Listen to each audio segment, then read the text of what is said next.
Bonjour à toutes et à tous. Cette semaine, l'émission Chez vous fait escale à Concarneau. Et pour ce premier épisode, nous allons parler patrimoine. Alors nous sommes face à la ville close, l'un des monuments de Bretagne les plus visités avec 1,5 million de visiteurs chaque année.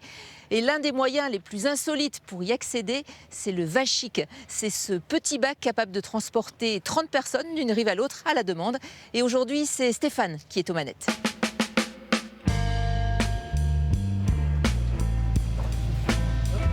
Bonjour.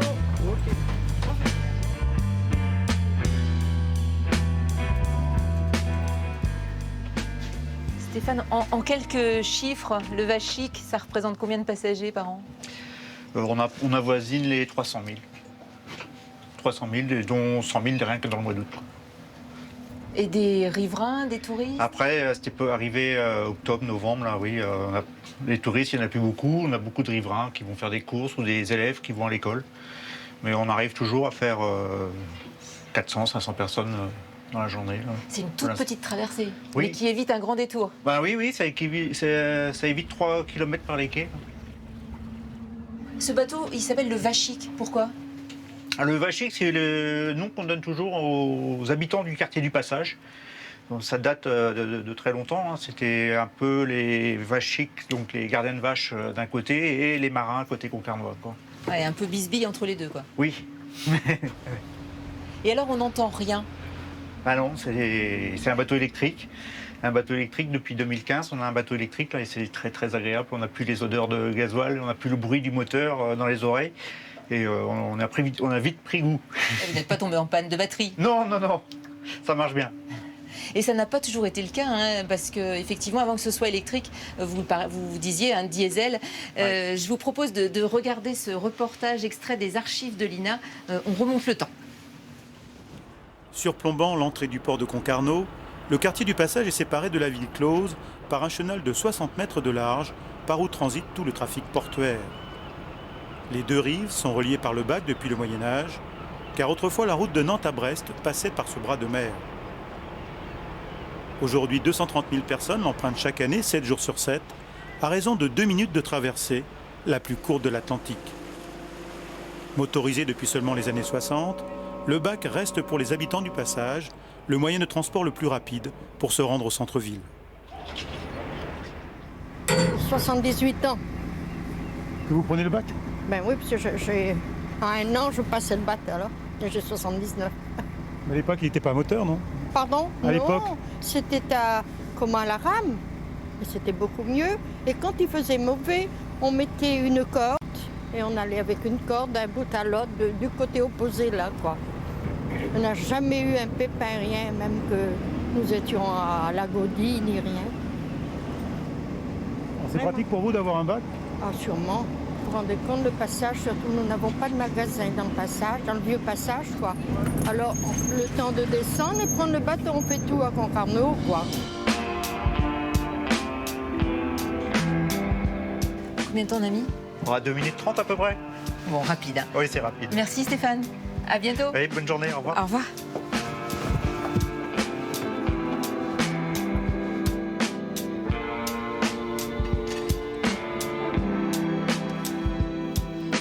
Bonjour Carole.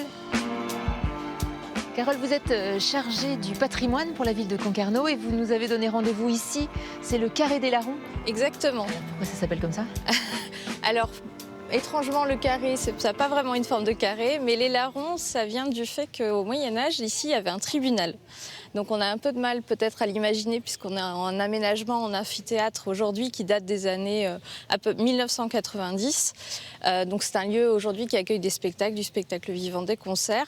Et donc au Moyen-Âge, il y avait un tribunal puisque Concarneau était une ville ducale et il y avait un bailli, donc le pouvoir seigneurial, qui était habilité à juger. Et les larrons, donc les voleurs, ou n'importe quel criminel d'ailleurs, pouvaient être jugés dans un tribunal qui se tenait ici. Et ensuite, ils prenaient une petite porte qui était en contrebas pour traverser le chenal et ceux qui étaient condamnés à mort étaient amenés sur l'autre rive où se situait le gibet. Je vous propose d'aller voir la porte des larrons. D'accord. Le condamné descendait l'escalier. Oui, descendait l'escalier, arrivait à cette porte pour embarquer donc sur une barque qui l'amenait sur l'autre rive, là où se situait le gibet. À l'abri des regards quand même un peu. Non, justement, le gibet était très visible puisque ça devait servir de leçon. Donc on pouvait y laisser un corps pendu assez longtemps pour que ça puisse justement servir de leçon.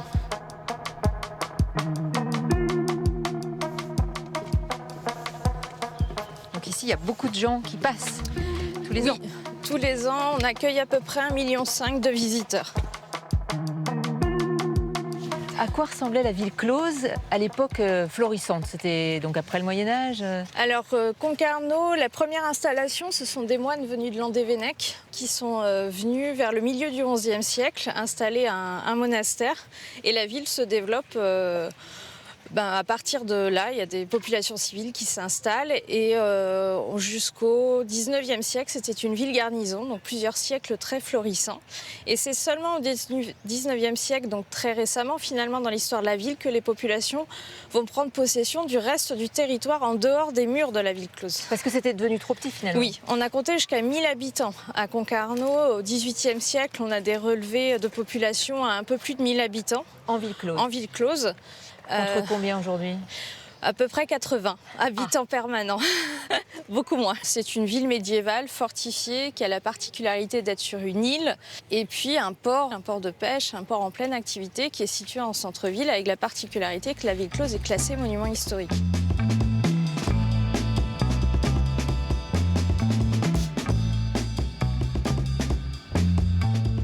On a des superbes maisons en granit, de très belles factures qui doivent dater, pour celle-ci, je pense, à peu près du XVIIIe siècle.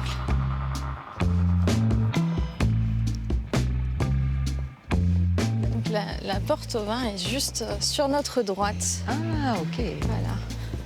C'est ici qu'étaient débarqués les tonneaux de vin achetés dans le pays bordelais notamment.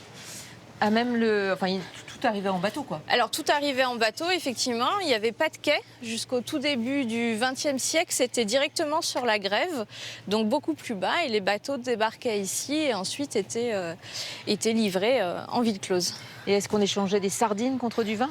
Alors, ce n'était pas un troc en tant que tel, mais effectivement, les sardines étaient aussi exportées et prenaient le même chemin, en sens inverse pour le coup. Où est-ce qu'on se trouve ici? Alors on se situe sur le Ravelin, donc qui est l'un des principaux points de défense de la ville close quand on vient de la terre et qui est surtout le dernière partie de la ville close qu'on a restaurée. Il y a un gros chantier, je crois, 6 Oui. mois de travaux, c'est ça? Un peu plus. On a commencé en octobre 2021 et on a réceptionné le chantier en juin 2022. Le plus gros ennemi aujourd'hui de la ville close, c'est quoi? C'est la mer? Oui, sur cette partie-ci, oui, le travail de sape, les vagues, le courant, effectivement, ont tendance à saper les fondations, donc ça fragilise les édifices. C'est un petit clin d'œil, parce que c'était la mer qui protégeait la ville close auparavant, mais aujourd'hui c'est un peu l'ennemi numéro 1, quoi. Ça a toujours été le cas, mais effectivement, il faut faire attention au travail de la mer qu'on ne peut pas maîtriser. Donc oui, c'est une vigilance constante. Ça veut dire qu'à peine fini un chantier, un autre doit recommencer? Exactement, oui. Donc le prochain chantier, c'est une étude architecturale et technique sur le beffroi pour pouvoir diagnostiquer l'état du beffroi et envisager les travaux de restauration par la suite. Monument qui date de quand? Alors le beffroi, c'est la partie la plus récente, elle date de 1906. Mais elle a besoin d'un petit lifting. Voilà, exactement. Ok, merci beaucoup Carole. Merci Claire. Merci.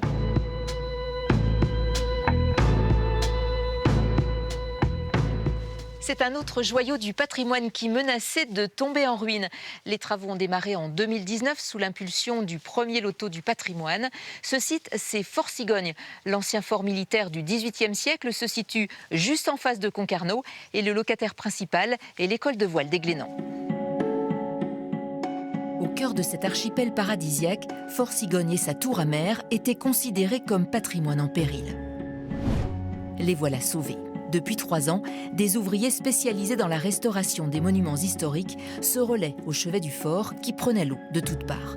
Après l'étanchéité des toitures et des terrasses, les cuisines ont été refaites, tout comme les casemates qui hébergent les stagiaires de l'école de voile des Glénans. Cet été, les locataires ont apprécié le confort et les parquets en chêne et salué la rénovation exemplaire du bâtiment. Comme les autres îles, on est relié à rien au continent, donc la production d'énergie est 100% photovoltaïque. L'eau, à part l'eau de consommation que nous ramenons du continent, mais sinon l'eau est de l'eau de pluie qu'on récupère sur les remparts.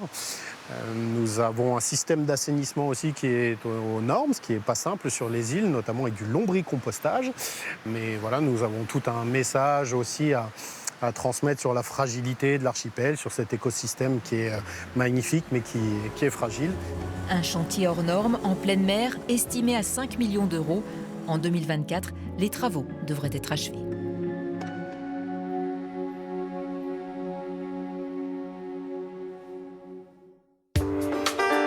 Faire revivre le patrimoine concarnois qui dormait dans des cartons. C'est le travail de fourmi entrepris par Germain Lemerdy, héritier d'un fonds photographique familial riche de 15 000 clichés. Il y a 4 ans, Germain Lemerdy a changé de vie. De retour à Concarneau, l'ingénieur en mécanique a décidé de faire revivre près d'un siècle de photos comme celle-ci. Alors cette photo a été prise par mon arrière-grand-père dans les années 20-30 et elle montre donc un retour de pêche de thon. Et sur le pont du bateau, on distingue une ouvrière qu'on appelle la senteuse, renifleuse ou acheteuse.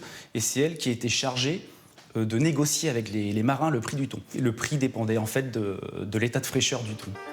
Une photo parmi d'autres emblématiques de la richesse du fonds Lemerdy, constituée de plaques de verre dont la plus ancienne date de 1890 et de milliers de négatifs. Photos d'identité, mariage, retour de pêche, tout au long du XXe siècle, les Lemerdy ont été les témoins privilégiés de la société concarnoise.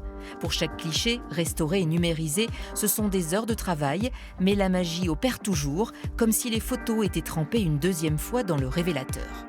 Quand je regarde le visage, que j'agrandis le visage à l'écran, je me dis, mais cette personne-là ne pensait certainement pas que 100 ans après, il y avait quelqu'un qui allait restaurer un peu son visage, enlever les petites taches, enlever les petites rayures, tout ça. C'est un peu émouvant. C'est un peu une fierté de pouvoir refaire vivre ces photos-là. Et puis ce qu'il y a de bien aussi, c'est que les Concarnois jouent le jeu, si vous voulez. Il y a beaucoup de renseignements qui nous sont donnés par les anciens, donc ils connaissent beaucoup de choses de ces périodes-là. Et malheureusement, dans quelques années, il y aura presque plus grand monde qui pourra nous parler d'anecdotes comme ça. Gardien de cette mémoire collective, Germain Lemerdy a ouvert un espace d'exposition à 2 pas de l'ancien magasin de son arrière-grand-père. C'est fini pour ce soir. On se retrouve demain 18h40 à Concarneau. Nous parlerons environnement. Excellente soirée sur France 3.